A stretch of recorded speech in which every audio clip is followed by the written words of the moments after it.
Hello everyone, I hope आप सब लोग बहुत अच्छे होंगे और अपनी पढ़ाई जो है उतनी ही बेहतर तरीके से स्टार्ट कर लिए होंगे।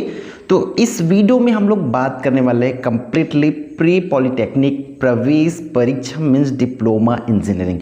तो जो भी स्टूडेंट पीपीटी की फॉर्म डाले होंगे, इंजीनियरिंग में डिप्लोमा करना चाहते हैं, उनके लिए हम कंप्लीट आज सिलेबस डिस्कस करने वाले हैं कि आखिर एक्चुअल में आपको कौन से सब्जेक्ट में कौन कौन सी टॉपिक जो है प्रिपेयर करना है, जिससे आपकी मार्क्स जो है अच्छे से अच्छे आ सके। ठीक है, तो वीडियो को बहुत ध्यान से देखना, अंत तक देखना और चीज़ों को पूरी तरीके से समझने की कोशिश जो है आपको करना है। ठीक, जैसे कि आपको ये बेसिक चीज़ें तो पता है, जैसे कि आप फॉर्म डाल लिए होंगे, अब टाइम नहीं है आपके पास, अगर नहीं डाले होंगे तो आपको नेक्स्ट एग्ज़ाम की जो है प्रिपरेशन करना है और क्या क्या एग्ज़ाम्स होते हैं, अगर उसकी जानकारी चाहिए तो आप कमेंट करके बता सकते हैं। ठीक है, तो देखो यहाँ पर आपका जैसे कि पता है एग्ज़ाम की संभावित तिथि, मतलब जो है आपका एग्ज़ाम 23 तारीख 6वां महीना रविवार को हो सकती है। ठीक है, संभावित है, जो कि मैक्सिमम चांस है कि इसी डेट पर हो। रेयर केस में ही ये डेट जो है चेंज होती है, अगर इस तरीके से डेट डिक्लेयर कर दे तो आप इसको एक रेफरेंस मान के चलो, इससे पहले नहीं होगा। अगर एग्जाम मान के चलो आगे मतलब चेंज होता भी डेट, तो वो आगे बढ़ेगी, पीछे कभी नहीं होगा, ये मान के चलो। इसलिए आप एग्ज़ाम आपका इसी डेट पर है करके आप एक एक दिन को यूज करके पढ़ाई करो, डेफिनेटली आपकी मार्क्स अच्छे आएंगे, रैंक अच्छे आएंगे और आप अच्छे से कॉलेज जो है अचीव कर पाएंगे। ठीक है, तो चलो हम इसकी कंप्लीट सिलेबस की जानकारी जो है देख लेते हैं। जैसे बताया जा रहा है, मैक्सिमम बच्चे देखो एक्चुअल में 10th बेस पर होती है ये पीपीटी, लेकिन 12th पढ़ने के बाद ही ज़्यादातर बच्चे करते हैं, इसलिए इसमें 11th 12th की सिलेबस आपको पढ़ना पड़ेगा, है ना। तो अगर आप 11th 12th पढ़ रखे हैं तो कहीं ना कहीं आपके लिए बहुत अच्छी बेनिफिशियल होने वाला है। तो देखो आपको देखो, अगर हम साइंस की बात करें, है ना, साइंस की बात करें तो आपको क्या क्या करना पड़ेगा, ये वाला मेजरमेंट, मोशन एंड फोर्स। अब बात है हिंदी मीडियम वाले बच्चे, तो हम आगे हिंदी मीडियम के लिए भी डिस्कस करेंगे भाई। तो देखो आपको जो जो टॉपिक मैं बताया जा रहा हूँ इसके अंदर में सब टॉपिक है ना। जैसे मेजरमेंट की बात करें तो मेजरमेंट में आपको ये जो दिया है उसी टॉपिक को आप यूट्यूब में, गूगल में, जहाँ पर भी हो सर्च करके करो, या आपके पास अगर इसकी बुक लेनी है तो मैं एक बुक रिकमेंड करूंगा, अरिहंत की जो बुक है आप वो खरीद लो और एक बुक से आप प्रिपरेशन कर सकते हो। ठीक है, फिर फोर्स में क्या क्या, मोशन में जैसे है तो मोशन में क्या क्या पढ़ना पड़ेगा, जैसे डिस्टेंस, डिस्प्लेसमेंट, स्पीड, ये क्या क्या होती है, तो इसकी फॉर्मूला वगैरह A to Z आपको एग्जैक्ट पढ़ना पड़ेगा। फिर फोर्स की पढ़ना पड़ेगा, उसी तरह वर्क एंड एनर्जी वाली चैप्टर से वर्क और एनर्जी, ये सब चीज़ को पूरी तरीके से जितना चीज़ें आपकी स्क्रीन पर विजिबल हो रही है सब चीज़ आपको करना है। ठीक है, वेव एंड साउंड में से करना पड़ेगा। फिर यूनिट 2 की बात करें तो matter, surface and it's behaviour की बात करें, सॉरी स्ट्रक्चर एंड बिहेवियर की बात करें तो ये तो मैटर का देख लेना, फिर स्ट्रक्चर देख लेना, तो इस तरीके से पूरी चीज़ों को करना। फिर लाइट, इलेक्ट्रिसिटी एंड मैग्नेटिज्म, तो ये कहीं ना कहीं आपके 11th 12th की ही सिलेबस से आपको करना है। अगर आप बहुत अच्छे से पढ़े होंगे, आप क्वेश्चंस के बजाय आप टॉपिक प्रिपेयर किए होंगे आपके एग्जाम्स के लिए, तो डेफिनेटली आपके लिए ये कहीं ना कहीं हेल्पफुल होगा।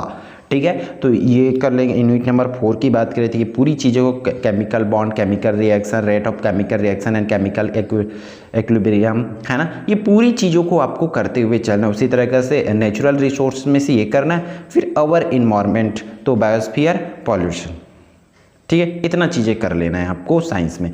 फिर मैथ्स की बात करें, क्योंकि मैथ्स तो आपको पढ़ना पड़ेगा, तो अलजेब्रा में रेशनल नंबर एंड एक्सप्रेशन, तो सिंपल से आपको करना क्या है, यूट्यूब में या गूगल में ये रेशनल नंबर्स एंड एक्सप्रेशंस करके सर्च कर लेना है। इसका एमसीक्यूज मतलब पहले चैप्टर्स क्लियर करो, उसके बाद एमसीक्यूज करो। ठीक है, तो ये पूरी चीज़ों को, जितना चीज़ें आप, पॉलिनोमियल्स है, रेशियो एंड प्रोपोर्शन है ना, क्वाड्रेटिक इक्वेशन है, मैक्सिमम चीज़ें तो आप 10th में पढ़ रखे हैं, तो 10th 11th 12th ये तीनों क्लास की आपको करना पड़ेगा। अब देखो जो बच्चे कॉन्सेप्चुअल पढ़े होंगे, मतलब कॉन्सेप्ट, ना कि सिर्फ और सिर्फ परीक्षा बोर्ड सार पर डिपेंड रह करके, सॉरी, या मॉडल पेपर पर सिर्फ एग्जाम टाइम में पढ़ने वाले बच्चे कभी इसको क्रैक नहीं कर पाएंगे। जो पूरे साल मेहनत करते हैं ऐसे बच्चों को ही ये हेल्प होगा। हालांकि टिक वाला रहेगा तो जय माता दी करके टिक करके आ जाते हैं कई बच्चे, तो ऐसा तो हर टाइम नहीं होगा ना आपकी करेक्ट हो करके, आपको मेहनत करना पड़ेगा। ट्रिगोनोमेट्री पढ़ना है आपको पूरी तरीके से, पूरे फॉर्मूला वगैरह अच्छे से लर्न करना पड़ेगा। इसमें देखो आप ट्रिगोनोमेट्री एमसीक्यूज ऐसा सर्च करोगे तो उसके हिसाब से आपको मिलेगा। ठीक है, आपको पूरी बड़ी बड़ी क्वेश्चन सॉल्व नहीं करना है इसमें। ठीक है। ऑप्शनल क्वेश्चंस करना है, ज्योमेट्री से करना है तो ज्योमेट्री पूरा पढ़ लो, कोऑर्डिनेट ज्योमेट्री तो इसमें सिर्फ डिस्टेंस फार्मूला, सेक्शन फार्मूला जैसे कि यहाँ पर देख पा रहे हो, है ना। तो यही सब चीज़ें बेसिक चीज़ें हैं, इसको करना है। और ज़्यादा बेहतर ये होगा क्योंकि कुछ जहाँ तक कि मैं बात करूँ तो मैक्सिमम चीज़ें आपको 10th लेवल का ही मिल जाएगी इसमें, खासकर मैथ्स की बात करें तो। एनसीईआरटी जो होती है, हम तो एससीईआरटी पढ़े होते हैं, है ना। एनसीईआरटी ज़्यादातर इसमें काम आती है, तो एनसीईआरटी भी अगर हो सके तो देख लेना। अगर ये सब चीज़ें उधर भाग दौड़ नहीं करना है तो सिंपल से एक मार्केट जाओ, मार्केट में आप पीपीटी की बुक खरीद सकते हो और पढ़ाई कर सकते हो। फिर आपका स्टैटिक्स से आएगा, स्टैटिक्स के बाद आपका यूनिट नंबर 7 जो है कंप्यूटर आएगा। इतनी चीज़ें आपको बस करनी है, फिर आपके एग्जाम्स उसमें क्लियर हो जाएगा। फिर हमारी किसकी बात कर ले भाई, हम साइंस की बात, हिंदी मीडियम में बात करें तो देखो सिंपल है, जो इंग्लिश में मैं बताऊँ वही करना है आपको। मापन एवं गति करना है तो मापन का पूरा पोर्शन की क्या क्या होती है ये चीज़ें, पूरी सब चीज़ के बारे में, गति, फिर बल, फिर कार्य एवं ऊर्जा में कार्य और ऊर्जा के बारे में करना है, कार्य कैसी होती है, तो उसी से ही आपको पूछेंगे, इससे बाहर की नहीं पूछे जाएंगे। मतलब 150 जो मार्क्स है आपका लगभग इसी में से ही पूछेंगे, जो टॉपिक दिया गया है उसको, लेकिन डिटेल पढ़ना पड़ेगा, ठीक है। हर किसी को टॉपिक को पढ़ना है, उसका एमसीक्यूज करना है, ये होती है पूरा पढ़ने की तरीका, तब जाके आप इसको निकाल पाओगे, ठीक है। उसी तरह प्रकाश, विद्युत एवं चुंबकत्व में से करना है। इसमें जैसे कि प्रकाश क्या होती है तो प्रकाश की प्रकृति, प्रकाश का प्रवर्तन, अपवर्तन, सब कुछ उसको नियम वगैरह को पूरे डिटेल करना पड़ेगा। और आप 10th 11th पढ़े होंगे, डेफिनेटली आपके लिए बहुत ईजी जाने वाला है ये, ठीक। विद्युत और उसके प्रभाव, क्योंकि अब दोबारा पढ़ोगे तो चीज़ें आपको याद आते जाएगा, ठीक है। और इसलिए ही हम पूरे साल YouTube में आपको कॉन्सेप्ट पढ़ाने की कोशिश करते हैं ताकि आपका इस तरीके से एग्ज़ाम में काम आए, ठीक है।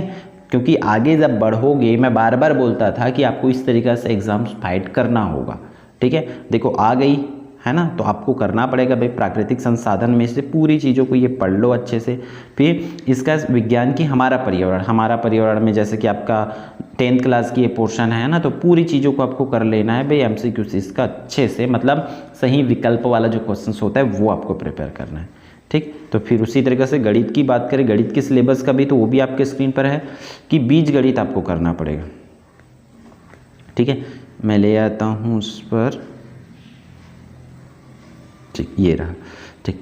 बीजगणित करना पड़ेगा। बीजगणित में परिमेय, संख्या, व्यंजक, है ना, उसी को करड़ी को, घातांक को, अनुपात, समानुपात, बहुपद, वर्ग समीकरण, समांतर श्रेणी, तो समांतर श्रेणी, वर्ग समीकरण, रैखिक समीकरण, ये तीनों, अनुपात, समानुपात, ये तो कौन से क्लास पे पढ़े हुए, 10th में पढ़ रखे हो मेरे हिसाब से, ठीक है। त्रिगोनोमेट्री आपको पूरी तरीके से 11th बेस्ट त्रिगोनोमेट्री करना पड़ेगा।